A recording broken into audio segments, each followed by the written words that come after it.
Boa tarde a todos. Veio a ser recentemente publicada a Lei 2/2020, 31 de março, lei essa que introduziu no nosso ordenamento jurídico a nova Lei de Orçamento de Estado. Sabemos que é uma lei juridicamente multifacetada, tocando essa mesma lei transversalmente em inúmeras áreas de intervenção da administração pública, nomeadamente nos recursos humanos, na contratação pública, no regime financeiro e contributivo e fiscal e, particularmente, também nas áreas de intervenção das próprias autarquias locais. Sabemos também que esta lei, regra geral, suscita, pela sua dimensão jurídica, estamos a falar de um diploma com 430 artigos, estamos a falar de um diploma que integra 21 mapas ou anexos.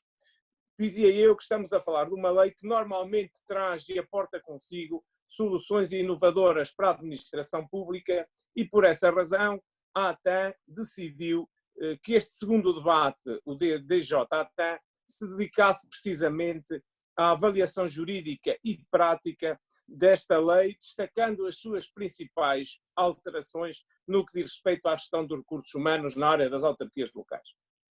Registro desde já que esta preocupação da ATAN relativamente à divulgação de opiniões no que diz respeito às implicações da Lei de Orçamento de Estado irá ter no futuro uma nova resposta, sendo certo que já estão programados 2 novos debates jurídicos sobre a Lei de Orçamento de Estado. Um relacionado com a implicação dessa lei ao nível das finanças locais, e esse debate vai ser divulgado brevemente, e um outro segundo debate também sobre a lei, sobre as implicações da Lei de Orçamento de Estado, centrado na aquisição de serviços, no contrato de aquisição de serviços, regulado no Código dos Contratos Públicos e as limitações que a Lei de Orçamento de Estado, agora em vigor, introduz relativamente à celebração desses contratos. Bom, nós sabemos que esta é uma matéria muito vasta, não temos a pretensão aqui neste debate jurídico de tocar em todos os aspectos essenciais da lei, e então a equipa que hoje está aqui para debater convosco estas matérias decidiu fazer uma prévia seleção das questões que irão ser abordadas ao longo destes 50 minutos. E então, do ponto de vista metodológico, este debate irá incidir sobre os seguintes aspectos fundamentais. Primeiro, uma visão geral sobre as disposições gerais da administração pública que estão consagradas no diploma, e aqui estamos a falar sobretudo de matérias estratégicas, matérias programáticas que estão vertidas na Lei de Orçamento de Estado. Uma segunda dimensão que vai ser aqui partilhada tem a ver com uma visão, um voo transversal sobre todas as matérias que têm relação com recursos humanos das autarquias locais, e aqui convidamos o nosso amigo Rui Duarte, colaborador do município de Viseu, que irá assumir a responsabilidade de partilhar connosco essa sua visão sobre essas principais modificações e, portanto, com o tempo que dispõe, seguramente que não terá uma tarefa fácil, mas agradeço a sua capacidade de síntese. Depois teremos uma segunda intervenção do nosso amigo Júlio Arraes, aqui uma intervenção muito focada nas implicações da Lei de Orçamento de Estado ao nível do Estatuto Remuneratório das Carreiras da Administração Pública, e aqui temos que também destacar a publicação recente da respectiva tabela, e por último, uma intervenção da Carla Acúcio, colaboradora do município de Coimbra, e a Carla ficará com a responsabilidade de partilhar connosco as alterações introduzidas ao regime jurídico da parentalidade, sendo certo que esta intervenção será complementada com a apresentação de um caso prático. Bom, eu espero que este debate, na linha do primeiro debate jurídico, seja um debate que seguramente será livre, plural e que possa, de alguma forma, deixar aqui pistas de reflexão e pistas de solução para aqueles que nos acompanham, particularmente para os associados à ATAN, e estou seguro que este Fórum Jurídico irá alcançar esse objetivo prioritário. Começo então por cumprimentar o Rui, cumprimentar o Júlio, cumprimentar a Carla, agradecer a disponibilidade que tiveram para manifestar a disponibilidade que tiveram em participar neste debate, e eu então iria rapidamente e de uma forma muito telegráfica avançar para esta avaliação no que diz respeito às implicações do Orçamento de Estado na área mais geral da intervenção da administração pública. Começo por dizer que a grande dificuldade que eu tenho quando se faz uma análise destas disposições mais gerais relativas a toda a administração pública, centra-se precisamente em saber o alcance subjetivo, o âmbito de aplicação subjetivo que estas normas podem ter. Ou seja, se essas normas só se destinam à administração central, à administração do Estado, ou se estas normas também são de aplicação às autarquias locais. A resposta que eu vou dar vai ser uma resposta individualizada em função de cada um dos artigos que vamos analisar, sendo certo que estas normas têm também uma dimensão principiológica, uma dimensão programática que aponta caminhos importantes e caminhos reformistas para a forma de atuação da administração. Estou a falar sobretudo no que diz respeito às condições de organização do trabalho público, do emprego público, estou a falar da introdução de novas tecnologias, estou a falar de uma visão estratégica que o Orçamento de Estado aponta para a qualificação dos recursos humanos da administração pública e para a qualificação da própria atividade administrativa. Nesse sentido, eu queria destacar com alguma propriedade a norma que está prevista, vertida no artigo 16 da Lei de Orçamento de Estado, norma essa que faz referência a um quadro estratégico para a administração pública, quadro esse que deverá ser desenvolvido ao abrigo de um programa plurianual, e esse programa deve ser desenvolvido ao longo desta legislatura, sendo certo que os objetivos estratégicos que são prosseguidos com esse programa e que, na minha opinião, também atingem a administração local, porque no número 1 temos aí uma expressão clara quando se diz que estes objetivos visam valorizar o rejuvenescimento dos trabalhadores da administração pública. Parece-me a mim que aqui estamos a falar em administração pública em sentido lato e, portanto, também estarão aqui os trabalhadores das regiões autónomas e os trabalhadores da administração local, mas dizia eu que este programa tem em vista 10 pontos fundamentais. Eu não vou não vou perder tempo com a identificação de todos esses pontos, mas queria destacar alguns que me parecem pertinentes. O primeiro, a valorização e a qualificação dos trabalhadores da administração pública. Um segundo ponto que tem a ver, e este com alguma cuidado, face à situação de emergência sanitária que o país atravessa, um ponto voltado para boas práticas na área do ambiente do trabalho, da saúde e da segurança. É um acento tónico que eu queria aqui deixar ficar. Por outro lado, também este programa tem em vista o rejuvenescimento dos mapas de pessoal e ainda o melhor planeamento das necessidades. Portanto, eu diria que estamos em presença de uma visão estratégica, de uma visão de futuro para a administração, que terá que ser vertida necessariamente neste programa plurianual e, portanto, também estamos a falar de uma norma principiológica, programática e que seguramente irá ser concretizada através de diplomas próprios que permitam uma melhor clareza relativamente às intenções do legislador quando consagra aqui este quadro estratégico para a administração pública. Uma segunda norma de natureza também principiológica ou estratégica é a norma que está vertida no artigo 24 da Lei de Orçamento de Estado, que estamos a falar.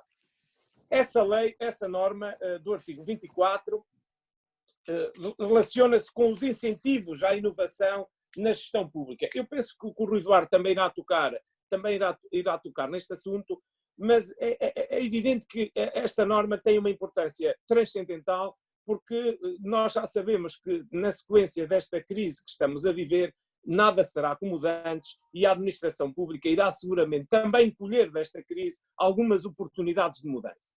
E os desafios relacionados com a era digital e com a introdução de novas tecnologias, bem como os desafios associados à própria demografia, ao próprio combate às desigualdades, à própria ação na questão ambiental, eu penso que são matérias que fazem parte das preocupações desses incentivos à inovação na gestão pública, sendo certo que no caso das autarquias locais nós temos um número próprio, que é o número 2 deste artigo, que diz expressamente que este sistema de incentivos será aplicado à administração regional e local mediante deliberação dos respectivos órgãos executivos.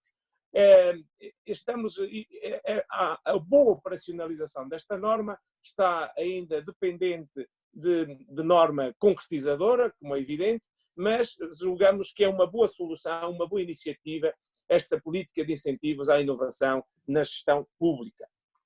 Depois temos ainda, dentro desta linha geral de intervenção à escala da administração pública, a Lei de Orçamento de Estado estabelece aí um artigo, que é o artigo 25, com a epígrafe Objetivos Comuns de Gestão de Serviços Públicos, e se é certo que o corpo essencial deste artigo não me parece ser de aplicar às autarquias locais, porque estamos a falar do quadro de avaliação de responsabilização, o QAR, e esse quadro tem que ser lido com as devidas adaptações à escala das autarquias locais. Eu queria destacar, no âmbito desse artigo, o número 3 dessa disposição, que vem estabelecer aqui um princípio fundamental na relação que se deve estabelecer entre a entidade patronal pública e os seus colaboradores. E esse princípio assenta numa ideia de conciliação entre a vida profissional e com a vida pessoal e familiar dos trabalhadores, prevenindo de uma forma clara, conforme resulta do número 3, prevenindo o problema do absentismo. Eu queria chamar a atenção para isto, porquê? Porque me parece que esta norma, este número 3 do artigo que estamos a analisar, o artigo 25, não é tão inovadora quanto isso.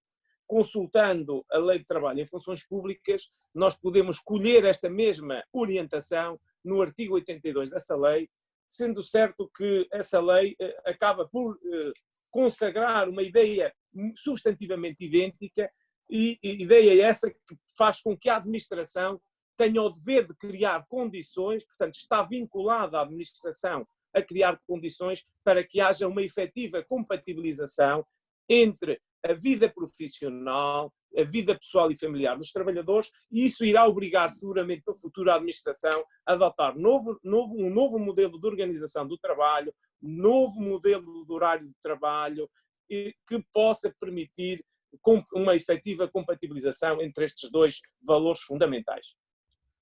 Depois queria chamar a atenção para o artigo 27 da Lei de Orçamento de Estado. Esse artigo 27 tem um foco central na transformação digital da administração pública. Bom, nós até a propósito desta crise estamos a assistir a uma alteração de paradigma na relação da administração entre a própria administração, é o que estamos a fazer aqui hoje, e na relação da administração com os cidadãos. E, portanto, já percebemos que a administração, num futuro próximo, terá que ter uma aposta irreversível no uso das tecnologias de informação, na modernização administrativa, na desmaterialização dos procedimentos, na utilização de canais digitais acessíveis aos cidadãos e às empresas, em suma, numa administração de balcão único, ao fim e ao cabo, uma administração que aposta na abolição do papel e numa nova relação entre a própria administração e os cidadãos e as empresas. Por último, para terminar a minha intervenção, eu não poderia deixar de fazer aqui uma leve referência ao artigo 31 do Orçamento de Estado, artigo esse que tem uma preocupação central no que diz respeito ao combate à corrupção, à fraude e à criminalidade económica ou financeira. Sabemos que estas medidas de prevenção de combate à corrupção fazem parte da ordem do dia das políticas públicas com incidência no bom funcionamento da administração pública, e eu queria apenas destacar, ao nível das autarquias locais, 3 ou 4 tópicos fundamentais. O primeiro prende-se com a necessidade das autarquias passarem a dignificar o plano de prevenção da corrupção. Não basta ter um plano, é necessário usar bem o plano, é necessário colocar no plano objetivos que sejam execuíveis, é necessário monitorizar esse plano de prevenção, e não basta olhar para este plano de uma forma meramente formal, meramente normativa. E, portanto, eu julgo que as autarquias locais, nesta matéria, terão que crescer no sentido de conferir essa dignidade ao plano de prevenção da corrupção. Por outro lado, percebemos também do artigo 31 que durante o ano de 2020 haverá um esforço no sentido da dinamização da relação cooperativa que deve existir entre as atividades inspectivas lideradas pelas inspeções administrativas setoriais, particularmente pela Inspeção-Geral de Finanças, e os órgãos de polícia criminal, no sentido de haver um combate preventivo à fraude, à corrupção e à criminalidade económica ou financeira. E, portanto, eu penso que esta ideia e que este objetivo estratégico do Estado português, no sentido de combater intransigentemente a corrupção, é um objetivo sublime, irreversível e que deve ser exemplarmente cumprido. Julgo que queria só então destacar esta ideia de que estas normas, pela sua natureza estratégica, são normas transversais a toda a administração pública e é nessa justa medida que me parece que, do ponto de vista subjetivo, as autarquias locais também estão sujeitas ao regime previsto nestas normas. Feita esta pequena intervenção, eu iria dar a palavra ao Rui Duarte para que, de uma forma mais cirúrgica, nos pudesse avançar com alguns comentários relativamente às principais modificações, em geral, introduzidas pela Lei de Orçamento de Estado na gestão de recursos humanos das autarquias locais. Olá, muito boa tarde a todos. Em primeiro lugar, queria agradecer o convite da ATAM, na pessoa do Marcelo Alegado, Presidente da Assembleia Geral da ATAM, para participar neste debate jurídico, neste novo formato, motivado por os tempos especiais que todos estamos a viver, e a ATAM, como todas as instituições, não deixou de não se reinventar e está aqui num novo formato para os seus associados e para todos aqueles que tiverem o desejo de nos ouvir e nos escutar neste tempo. Sem mais demoras, queria então iniciar aqui a minha intervenção. Eu começaria pelo artigo 17 da Lei do Orçamento do Estado, que fala no normal desenvolvimento das carreiras e determina que a partir do ano de 2020 seja retomado o normal desenvolvimento das carreiras no que se refere a alterações de posicionamento remuneratório, progressões e mudanças de nível ou escalão, passando o pagamento dos acréscimos remuneratórios a que o trabalhador tenha direito a ser feito na sua totalidade. Este é um artigo muito importante da Lei do Orçamento de Estado, não me vou alongar sobre eles, pois o meu colega Júlio, na sua intervenção, terá a oportunidade de falar dele de uma forma mais aprofundada. Seguidamente íamos passar para o artigo 18, relativo à mobilidade. Na senda das últimas leis do Orçamento de Estado, e em termos análogos, mantém-se a possibilidade de prorrogação excepcional das situações de mobilidade e também dos acordos de cedência de interesse público, previstos no artigo 243 da Lei Geral do Trabalho em Funções Públicas, dependendo de parecer favorável, que no caso das autarquias locais é da competência do Presidente do Executivo. Relativamente à duração, remuneração e consolidação da mobilidade das carreiras, no artigo 19, temos que, relativamente às situações de consolidação da mobilidade intercarreiras na carreira geral técnico superior, continua a prever a aplicabilidade das regras mínimas de posicionamento remuneratório, resultante de procedimento concursal. Ou seja, a base é a segunda posição remuneratória daquela carreira. Note-se que deixa de estar prevista disposição semelhante ou do artigo 18 da Lei do Orçamento de Estado do ano transato, ou seja, 2019, onde se contemplava a possibilidade de, nas situações de mobilidade na categoria, em órgão ou serviço diferente, o trabalhador ser remunerado pela posição remuneratória imediatamente seguinte àquela em que se encontra posicionado. A propósito da mobilidade... Rui, desculpa só interromper-te. Qual é a tua visão relativamente ao facto da Lei de Orçamento de Estado recorrentemente estar sistematicamente a prorrogar este prazo de mobilidade? Isto parece-me aqui haver um certo abuso no sentido de estender sistematicamente o regime da mobilidade e todos os anos temos uma Lei de Orçamento de Estado que vai prorrogar por mais um ano o regime da mobilidade. Não sei se essa solução não é uma solução criticável, pelo menos, do ponto de vista jurídico. É assim, eu penso que efetivamente tem sido constante esta disposição no Orçamento de Estado. Uma altura em que era de certo modo compreensível, uma vez que a flexibilização da mobilidade não era assim tão fácil, quando era uma mobilidade intercarreiras, teria que depender de procedimento concursal. E houve alguns anos em que as autarquias tiveram com algumas dificuldades em proceder à abertura de procedimentos concursais. E esta mobilidade era uma questão de ir valorizando os trabalhadores e mantinha esta situação. Agora, esta situação eu penso que irá ter o seu fim, até porque desde a introdução do artigo 99A na Lei Geral de Trabalho e Funções Públicas, que permite a consolidação sem dependência de procedimento concursal, esta situação naturalmente irá ter o seu fim, porque a nível de impacto financeiro nas autarquias não haverá. A única diferença que pode haver é naquelas mobilidades que foram feitas sem ser pela segunda posição remuneratória e que foram feitas apenas pela primeira posição remuneratória, e com a consolidação irá haver um acréscimo de uma posição. Ora, do resto, não havendo impactos financeiros, está um bocadinho dependente também da vontade e dos ciclos autárquicos, como é todas estas decisões a nível de recursos humanos. Sim, senhor.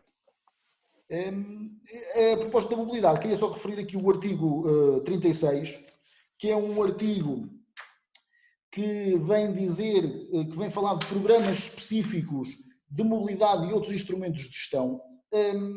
Ou seja, aparentemente, lá está aquilo que o meu colega Marcelo dizia, este aqui é um daqueles artigos em que nós ficamos na dúvida, mas aparentemente isto será apenas para a Administração Central, pelo menos na minha opinião, que diz que no âmbito de programas específicos de mobilidade, fundados em razões de especial interesse público e autorizados pelos membros do Governo responsáveis pela área das finanças e pela área da modernização do Estado e da Administração Pública, sob proposta do membro do Governo responsável da relação da matéria, é aplicável o disposto número 1 do artigo 153 da Lei de Trabalho e Funções Públicas. Ou seja, permite-se que o trabalhador possa ser remunerado pela posição remuneratória imediatamente seguinte àquela em que se encontra posicionado na categoria, ou em caso de inexistência desta, pelo nível remuneratório que suceda ou correspondente à sua posição na tabela remuneratória única.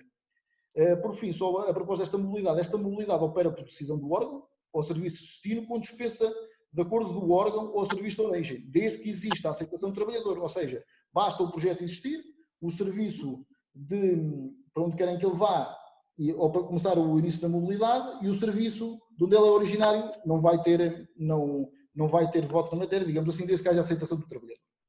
Mas se eu bem percebi, essa norma, no que diz respeito ao âmbito de aplicação subjetivo, não é de aplicar às autarquias locais.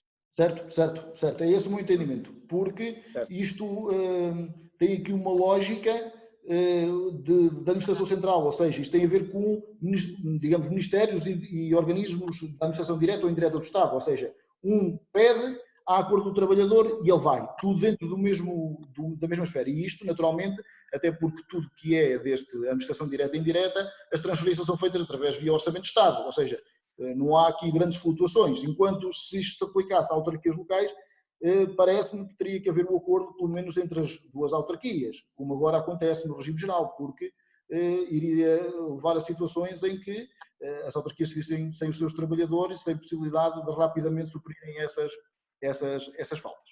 Pelo menos na minha opinião. Vamos ver se também às vezes acontece que em sede de norma de discussão do Orçamento de Estado há uma destas situações que aqui não são tratadas, que depois vêm tratadas nessa norma.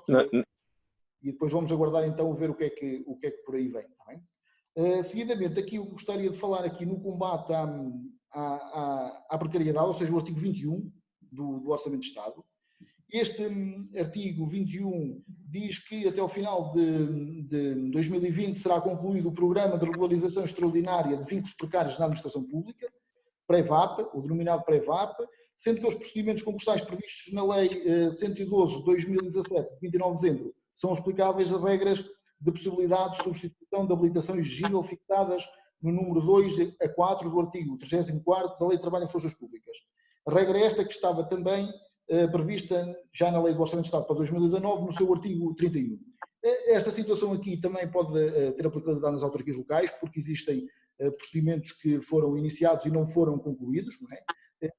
E que agora aqui o Governo diz que até ao final do ano devem ser todos concluídos. Chama a sua atenção que isto também tem aqui uma questão, desta questão da habilitação exigível. Isto não é uma questão nova, mas isto, a ideia que eu tenho, pela experiência que tive, os contactos que tive, isto começou a surgir em questões até nas carreiras de assistente operacional, até do grau de complexidade mais baixa, o nível 1 ou o nível 2 para assistente técnico, porque existiam pessoas que estavam a desempenhar funções há vários anos e não estavam munidos da respectiva habilitação.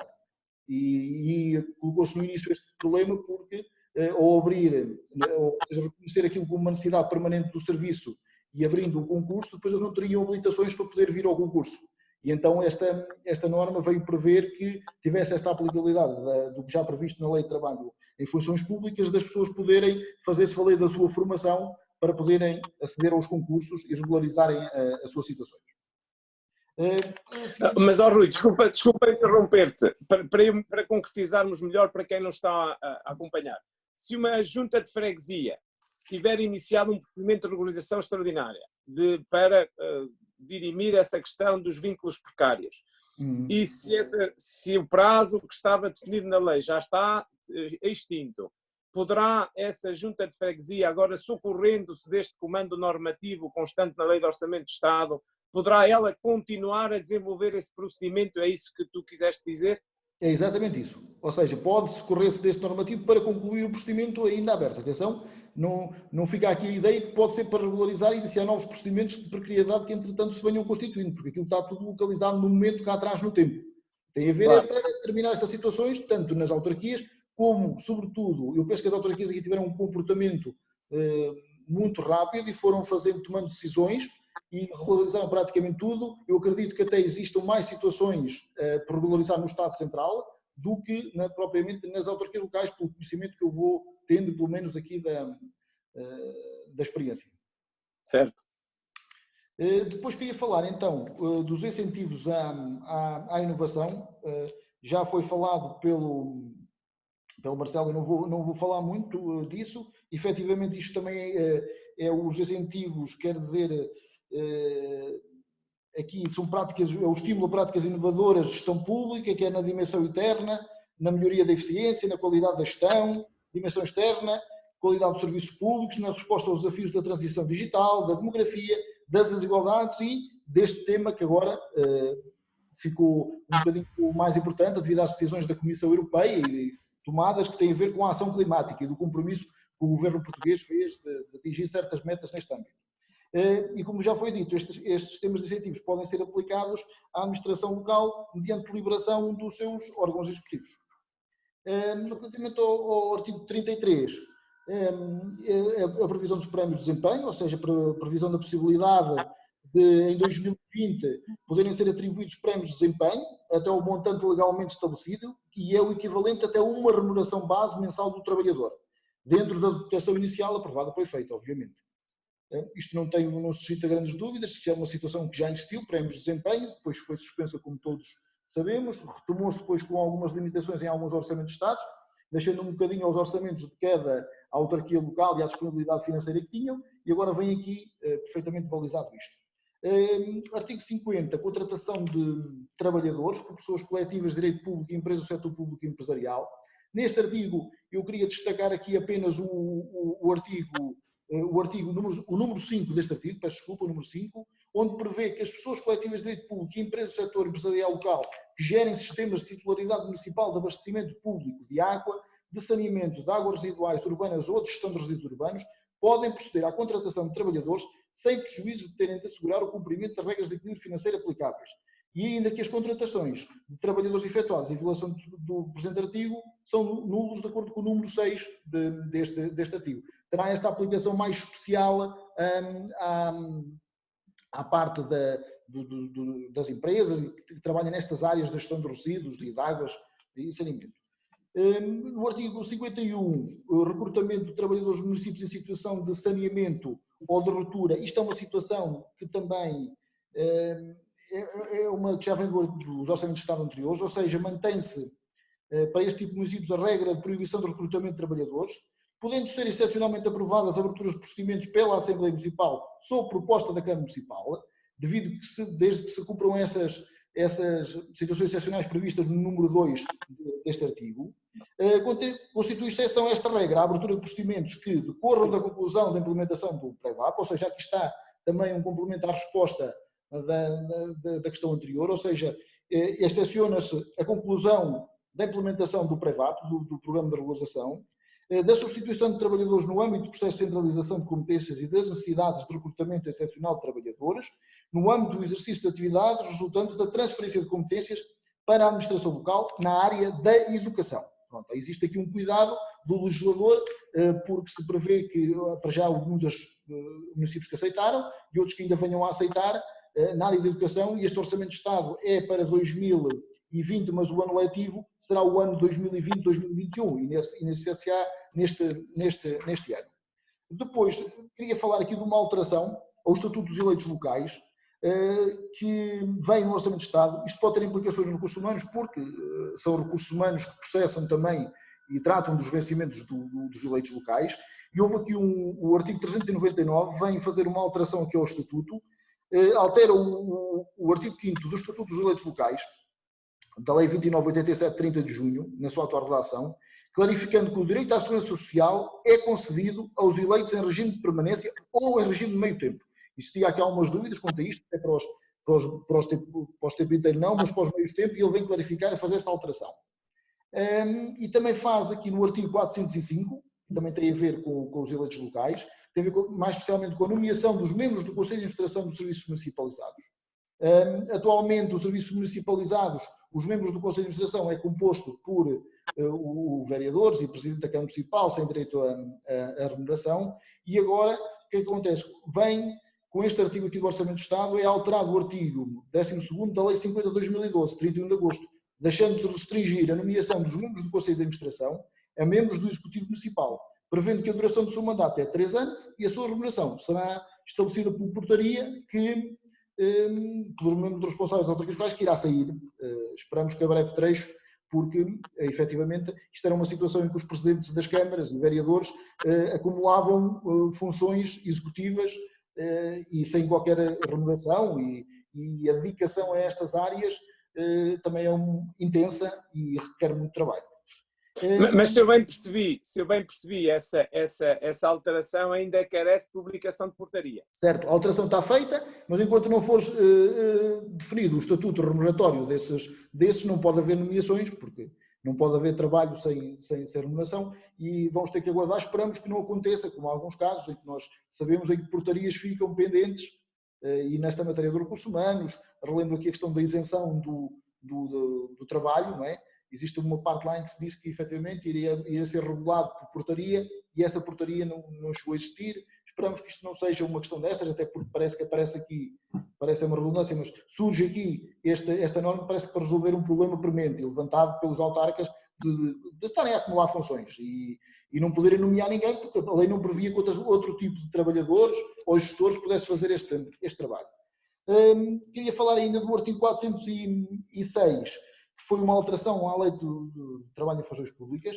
Esta alteração alterou o artigo 4º, número 5, que passa a referir que o regime do Código de Trabalho e a legislação complementar em matéria de acidentes de trabalho e doenças profissionais é aplicável aos trabalhadores que exerçam funções públicas nas entidades públicas empresariais e nas entidades administrativas independentes, com funções de regulação da atividade económica dos setores privado, público e cooperativo, e Banco de Portugal, com exceção do pessoal integrado no regime de proteção social convergente, aos quais é aplicável o Decreto-Lei 503/99, de 20 de novembro. Esta alteração é aplicável a todos os processos que se encontram pendentes à data da entrada em vigor do Orçamento de Estado, ou seja, a partir de 1 de abril de 2020.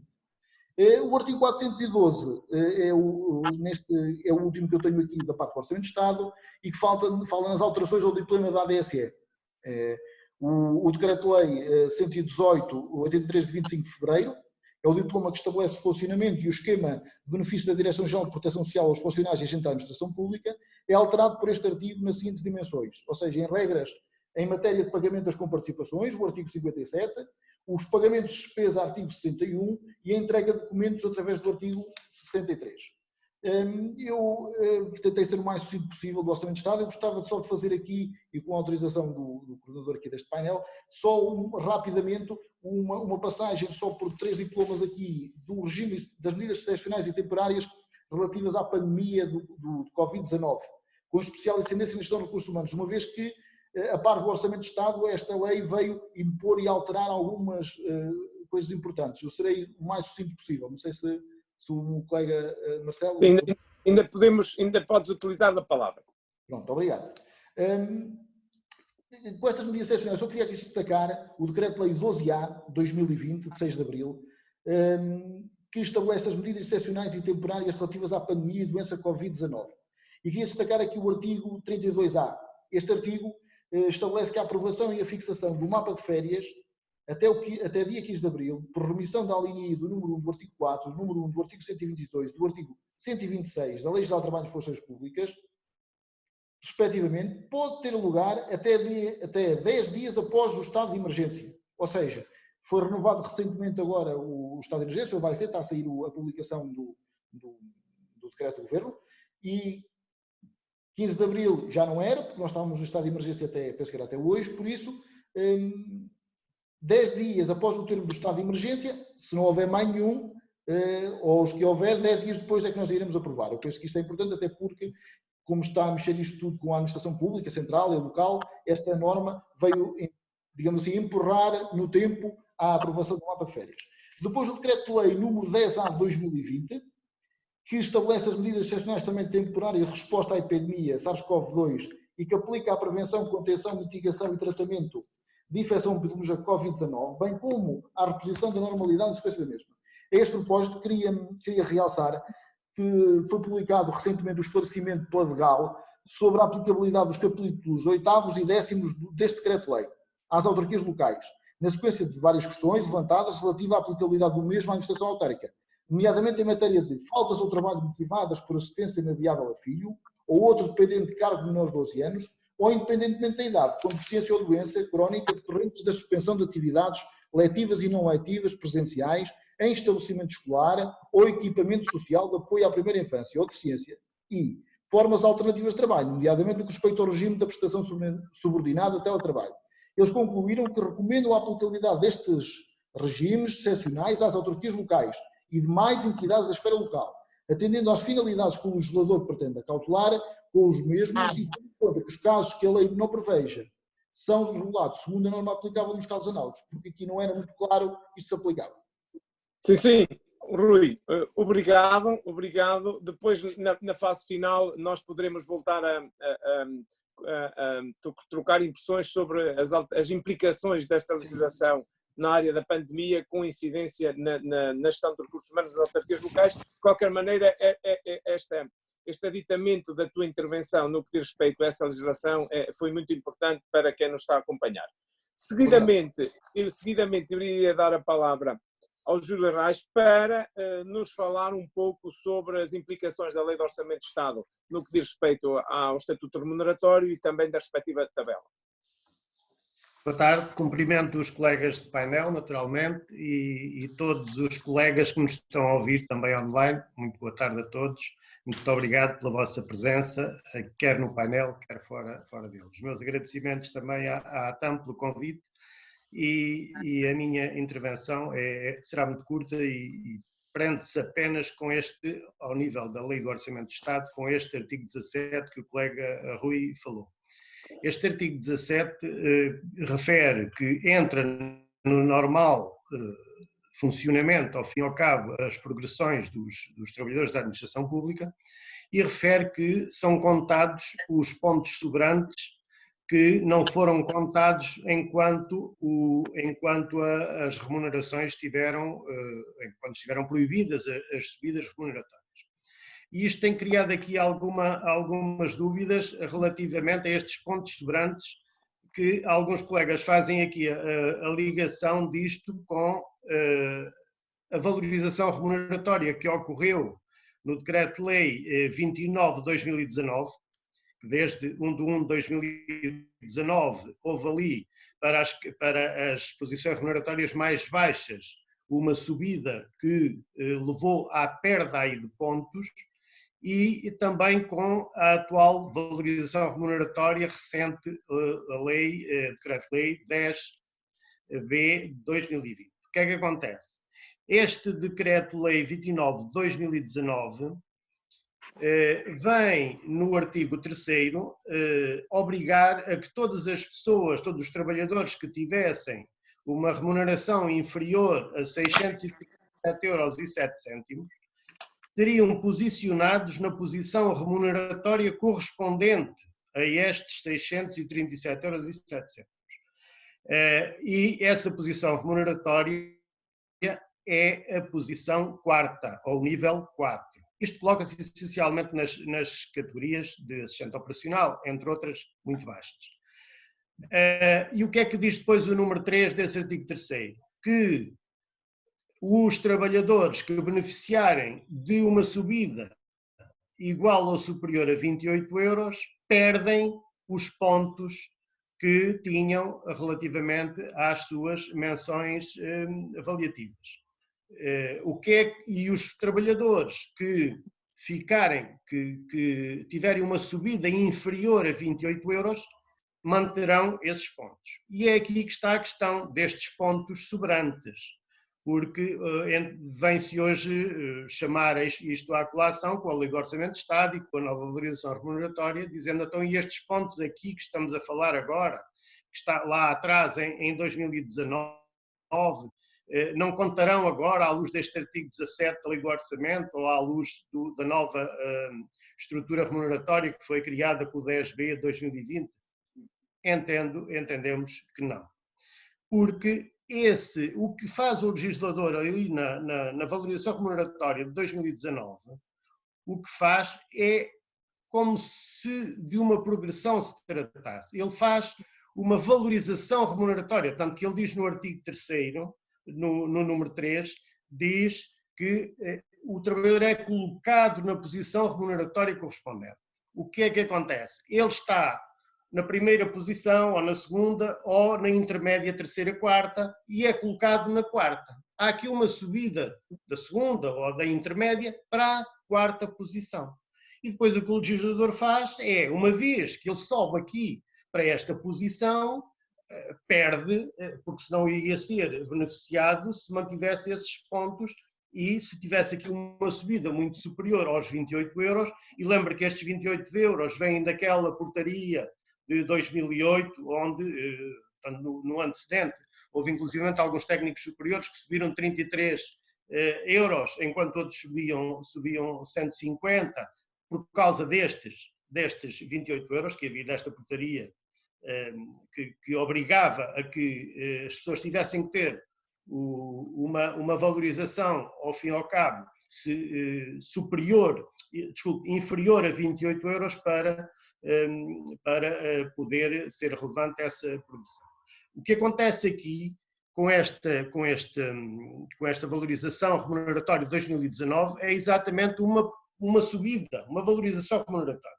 E, portanto, ocorre que estes pontos são perdidos ali a 1 de janeiro de 2019 dos trabalhadores que subiram ou 28 euros ou superior a 28 euros. A valorização remuneratória que é feita agora pelo 10B de 2020 também refere e cria lá também alguma dúvida quando vem dizer que os pontos, o trabalhador mantém os pontos que detém à data desta valorização, naturalmente. Esta valorização que acontece agora em 2020 é que, por exemplo, a posição 4, que era os 635,07, que é o mínimo que neste momento é possível pagar ao trabalhador, agora sobe 10 euros e passa para 645,07. Mas é na mesma a quarta posição. Ou seja, a primeira, segunda e terceira posições desta carreira mais baixa estão lá, mas não funcionam. Quer dizer, estão lá, mas não, é como se não estivessem. Mantém-se as posições que o legislador, em vez de subir proporcionalmente todas as remunerações, não, subiu o trabalhador para a posição 4. E o que é que também cria dúvida? Há alguns colegas, agora a remuneração, agora com a 10B de 2020, também refere que, no seu último artigo, que é revogado o 29 de 2019. Então, não será possível manter os tais pontos sobrantes? Entendemos que não.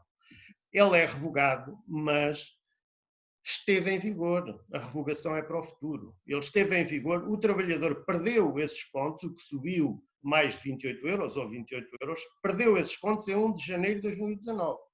E se os perdeu aí, ele não os tem na sua esfera jurídica. Portanto, eles já não estão na esfera jurídica do trabalhador, nem na atual valorização remuneratória de 2020, nem na Lei do Orçamento de Estado que nós aqui estamos a analisar no artigo 17. Eles já lá não estando, não são aqui considerados. Portanto, estes pontos que o trabalhador perdeu em 1/1/2019 por esta via do artigo 3º, número 3, desse Decreto-Lei 29/2019, perdeu-os, não são hoje contáveis. E a Lei do Orçamento do Estado também não permite essa contagem, no meu entender. Uma outra questão que... Desculpe, diga. Se eu bem percebi, então, esse efeito repristinatório não pode ser reconhecido. Eu entendo que não, porque a situação aqui é diferente da situação das proibições remuneratórias, das proibições das valorizações remuneratórias, do congelamento que acontece. O que é que são estes pontos do artigo 17 da Lei do Orçamento do Estado? São os pontos que a pessoa necessitava, por exemplo, o trabalhador necessitava de 10 pontos para subir uma posição e tinha 12, sobraram-lhe 2. Como isto esteve congelado, ele agora só subiu, tem esses 2 pontos e, enquanto a Lei do Orçamento do Estado de 2019 e de 2018 falava e permitia, inclusivamente, esta contagem de pontos sobrantes, a Lei do Orçamento do Estado de 2020 vem igualmente permitir essa contagem. Mas são estes pontos sobrantes deste efeito de congelamento de carreiras. Não são os pontos que o trabalhador perdeu pela valorização remuneratória que ocorreu em 2019, pelo 29/2019. No meu entender. Senhor, Júlio, como já estamos a ficar sem tempo, é sempre assim, eu só queria que tu pudesses tomar posição, e seguramente que já fizeste a tua avaliação sobre essa matéria, que tem gerado alguma controvérsia, relativamente à aplicação da atualização salarial no que diz respeito aos eleitos locais e aos cargos dirigentes. Relativamente à aplicação desta valorização remuneratória 10B/2020 aos dirigentes e aos eleitos, naturalmente, a lei não refere expressamente os dirigentes. Refere que todas as remunerações base da administração pública superiores a 691,06 € vão ter subirão 0,3%. Mas não fala especificamente no Estatuto do Dirigente. E tem criado isto alguma dúvida relativamente a saber se aos dirigentes isto é ou não aplicado. No meu entender porque o dirigente, como sabemos, e isto está indexada, a sua remuneração está indexada ao cargo de diretor-geral. Isto por força do Decreto-Lei 383-A de 87. Estando indexado ao cargo de diretor-geral, sendo o cargo de diretor-geral um cargo da administração pública, ocorre que a remuneração base desse diretor-geral será aumentada também, será valorizada e, por consequência, a valorização dos dirigentes que o Estatuto Remuneratório dos dirigentes, nos termos do artigo 31 do Estatuto Dirigente, reflete para este cargo, é sucessivamente também aumentado. Isto cria aqui tem criado aqui alguma celeuma, penso eu. Tem havido há CCDRs que entendem que não se aplica, há dirigentes da administração central que já terão sido processados os vencimentos e, portanto, entendem que se aplica. E eu penso que se aplica e que criaria mesmo uma grande injustiça que não se aplicasse. E chama aqui à colação a questão dos dirigentes intermédios de terceiro grau, por exemplo. É que estamos a falar aqui dos dirigentes do Estatuto Remuneratório, o artigo 31 fala nos dirigentes de segundo grau e primeiro, os de primeiro grau e de segundo grau. Os de terceiro grau, a sua remuneração é criada pela Assembleia Municipal e vai entre a terceira posição e a sexta posição remuneratória, também de acordo com este Estatuto. Ora, isto levaria a que, se não se aplicasse, nós íamos ter dirigentes a receber o aumento por força de estarem na posição remuneratória sexta, por exemplo, que são de terceiro grau, mas são dirigentes, e iríamos ter dirigentes de segundo e primeiro grau que não subiriam. Eu já percebi. Está a questão também de quem optou pelo vencimento de origem. Porque quem optou pelo vencimento de origem, por lhe ser mais favorável, como está indexada à tabela remuneratória, iria ter uma valorização agora, iria ter uma subida, e apenas não teriam os de primeiro e segundo grau que estão indexados ao cargo de diretor-geral. Criaria uma injustiça também, no meu entender, mas não é por aí. É porque o cargo de diretor-geral é um cargo da administração pública e, portanto, deve haver essa subida. Sim, senhora. Eu já percebi que essa matéria vai gerar controvérsia. Vamos esperar pela posição das entidades tutelares e também saber se, do ponto de vista doutrinário, haverá algum comentário sobre o assunto, mas parecer-me a mim uma bizarria jurídica que dentro da mesma organização municipal houvesse dirigentes a beneficiar da atualização por conta da tabela e outros dirigentes a não beneficiar dessa atualização. De qualquer forma, já estamos com um tempo muito curto. Eu pedia então agora à Carla que fizesse uma boa capacidade de síntese para nos falar então muito telegraficamente destas alterações ao regime da parentalidade. Tá, muito boa tarde. Então, quero agradecer também desde já o convite que a ATAM fez para participar neste debate e vou tentar ser resumida na questão das alterações à parentalidade que entraram em vigor no dia 1 de abril, data de entrada em vigor da Lei do Orçamento de Estado. É assim, estas alterações que ocorreram no âmbito da parentalidade surgiram com a publicação da Lei 90/2019, de 4 de setembro. Contudo, a grande parte delas, grande parte das disposições que foram introduzidas ou foram alteradas, só entraram então em vigor agora no dia 1 de abril, data de entrada em vigor da Lei do Orçamento do Estado para 2020. Então, o que temos? Temos, em primeiro lugar, eu fiz aqui uma seleção dos artigos, temos o artigo 33A, que foi editado ao Código do Trabalho, porque, como sabemos, o regime da parentalidade encontra-se no âmbito laboral no Código do Trabalho, e este artigo 33A pretendeu clarificar, de um ponto de vista terminológico, que as referências a pai e mãe se aplicam aos titulares dos direitos da parentalidade. Deste modo, uma trabalhadora grávida ou puérpera gozará a licença parental exclusiva da mãe, usando o outro titular do direito de parentalidade da licença exclusiva do pai, mesmo tratando-se de casais do mesmo sexo. Este artigo veio essencialmente por causa dessas situações, que agora há casais do mesmo sexo, não é? Existe também agora uma alteração ao artigo 40 do Código do Trabalho, onde há agora um aumento da licença parental inicial por motivo de internamento hospitalar. Então, caso se verifique o internamento hospitalar da criança imediatamente após aquele período recomendado, a licença parental inicial vai ser acrescida por mais 30 dias, ok? Se houver aquele internamento além do que é normal, a licença é acrescida por mais 30 dias no máximo.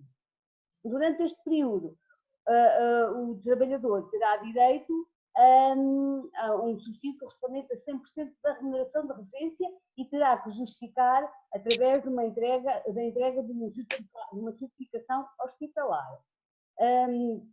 Por exemplo, temos agora um exemplo que, se pudermos visualizar, do aumento da licença, não sei se é possível, se não posso vamos ver então. Criei então este exemplo. Uma trabalhadora iniciou o gozo de uma licença parental inicial por nascimento de filho no dia 7 de abril de 2020. A mãe teve alta no dia 9 de abril, mas a criança necessitou de ficar internada até o dia 22 de abril, isto é, ficou internada durante 15 dias. Suponhamos que a licença pretendida foi a de 120 dias. Neste caso, então, a licença dos 120 dias vão acrescer mais 15 dias pelo período que esteve a criança internada, sendo, neste caso, uma licença parental inicial com uma duração total de 135 dias, está bem? Porque são os 120 mais os 15 dias em que esteve internada a criança. Outra situação foi introduzida no artigo 40 do Código do Trabalho, são para as crianças que nascem prematuramente. A essas crianças que nascem prematuramente acontecem agora duas situações, que são: caso o parto tenha ocorrido então até às 33 semanas inclusive, e se verifica o internamento hospitalar da criança imediatamente após aquele período recomendado, a licença parental inicial, neste caso, é acrescida de todo o tempo do período do internamento. Aqui já não tem limite dos 30 dias, mas será durante todo o período que durar o internamento. E, além disso, a licença parental, depois já gozada no seu domicílio, será acrescida de 30 dias. Ou seja, Sim, senhor. todo o internamento, mais 30 dias gozados em casa. Neste caso, também há um subsídio de 100%, em ambos os casos, e é preciso comprovar através de uma certificação hospitalar na parte do internamento. Note-se, mesmo que não haja internamento e a criança nascer até às 33 semanas, há sempre direito a um acréscimo de 30 dias na licença gozada em casa, está bem? E temos aqui também um exemplo. Uma criança nasceu prematuramente, com 32 semanas, vamos supor, no dia 5 de abril de 2020. Por recomendação médica, teve que ficar internada até o dia 24 de maio, cerca de 50 dias. A licença, vamos supor que escolhida foi a de 150 dias sem partilha obrigatória, então ao período dos 150 dias, somos os 50 dias por internamento, mais os 30 dias da licença que é gozada em casa. Ou seja, temos um total de 230 dias de licença. Ok? Oh, Carla, diga. Sim, posso admitir em título de conclusão que esta alteração legislativa acaba por ser mais garantística dos próprios trabalhadores da administração pública. Certo, certo. Sim. Estendo alguns direitos também, aquela primeira aqui que eu falei da questão de abranger e ficar bem claro a questão da parentalidade ser aplicada de igual forma a casais de sexo de mesmo sexo, não é? Também vai fazer essa alteração que neste momento acho que é muito importante também. Temos agora uma alteração que ocorreu ao artigo 43 do Código de Trabalho, que é a licença parental exclusiva do pai. Neste caso, o que é que acontece? A licença continua a ter a mesma duração, contudo, anteriormente tínhamos 15 dias úteis obrigatórios, agora passamos a ter 20 dias úteis obrigatórios. E tínhamos 10 dias úteis facultativos e passamos a ter 5 dias úteis facultativos. Então, dos 20 dias obrigatórios, agora têm que ser gozados nas 6 semanas a seguir ao nascimento do filho. Sendo que 5 desses dias têm que ser usados logo a seguir ao nascimento do filho, ok? Ou seja, os 20 dias são gozados nas 6 semanas, sendo que 5 têm que ser usados logo a seguir ao nascimento do filho. Os 5 dias facultativos continuam as regras que eram dos 10 dias facultativos anteriormente, ou seja, serem gozados após os dias obrigatórios e serem gozados enquanto a mãe estiver a gozar a licença parental inicial. Agora temos duas situações novas. Muito bem. Isto é para as ilhas. São duas situações, 2 artigos que foram editados e que são de aplicação aos trabalhadores das ilhas.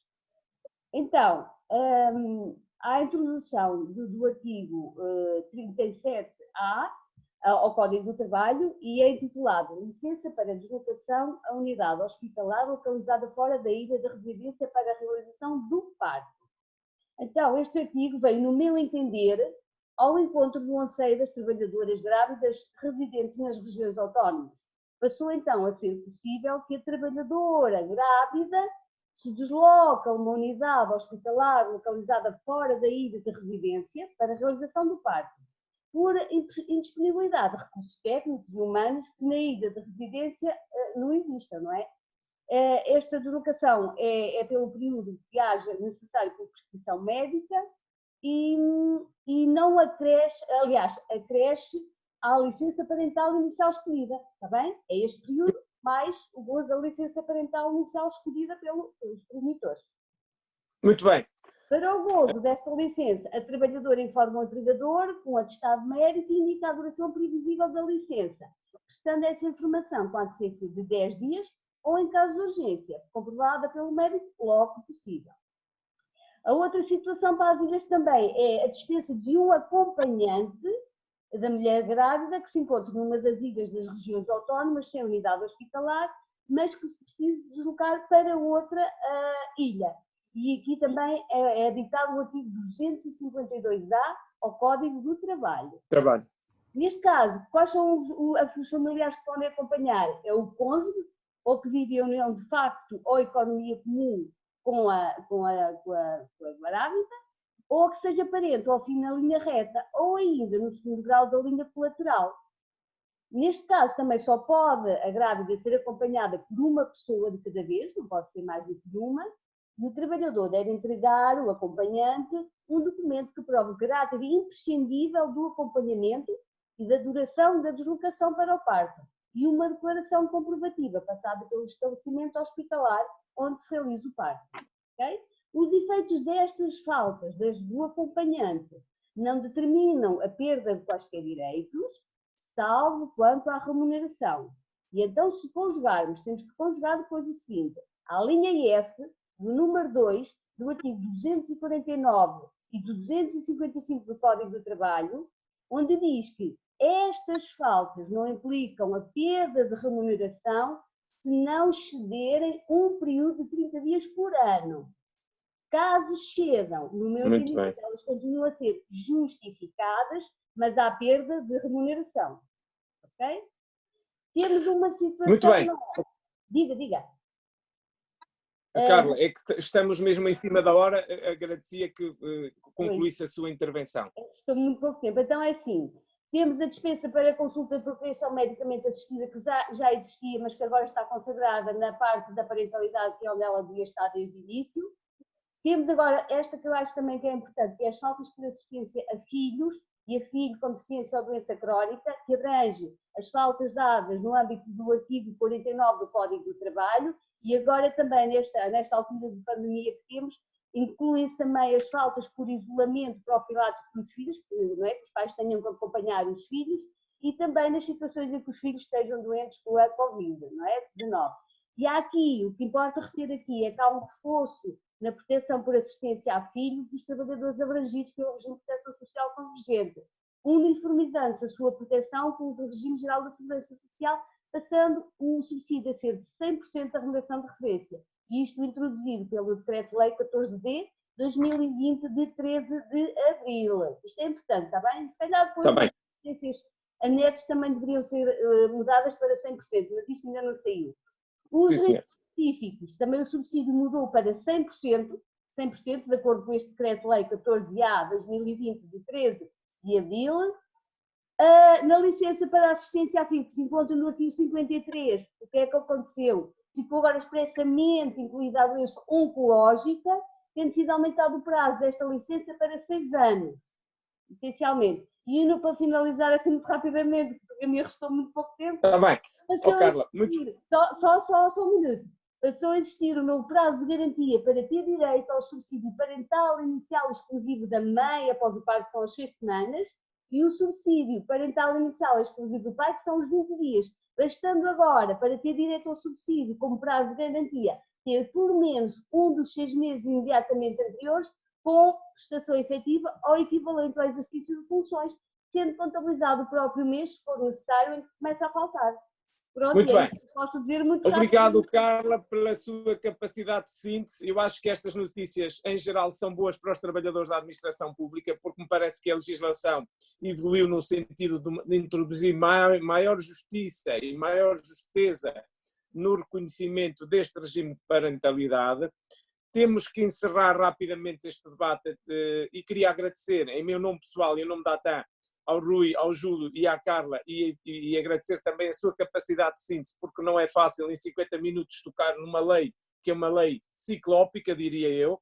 Queria também dizer que o próximo debate da ATAM já está agendado para o dia 24 de abril. Esse debate terá como objeto de análise o tema relacionado com a suspensão dos prazos administrativos na dimensão urbanística e na dimensão da contratação pública. E também queria dizer que este debate irá dar origem à elaboração de conclusões técnicas muito sumárias que serão divulgadas nos canais próprios da ATAM, particularmente para os associados da ATAM. Mais uma vez, muito obrigado a todos. Acho que fizemos um bom trabalho. Parabéns, está de parabéns à ATAM. Até ao próximo debate jurídico. Boa tarde e obrigado. Obrigado. Boa tarde, obrigado.